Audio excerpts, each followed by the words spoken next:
Säuli, wenn du jetzt nicht sofort rauskommst, dann tu ich trampeln und brusten und dein Hütchen zusammenpusten.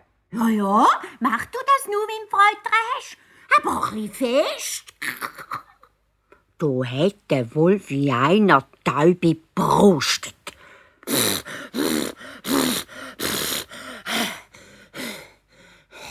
Bis er fast verplatzt ist. Aber er konnte das Häuschen nicht zusammenpusten. Da ist er wütig abgezottelt. Aber etwa nach einer Stunde ist er wieder da gestanden und hat gerufen. Säuli, ich weiss einen Zwetschgenbaum mit reifen Zwetschgen. Wo denn? Strössli doch ab und dann links übers Brückli. Wenn du willst, komme ich dich morgen am 9 Uhr abholen. Also, wieder Glücks. Am nächsten Morgen aber ist Säuli schon früh aufgestanden, etwa am 7 Uhr. Es ist das Strössli ab, übers Brückli, hat den Zwetschgenbaum gefunden und ist aufgeklettert. Und dann hat es angefangen zu fressen.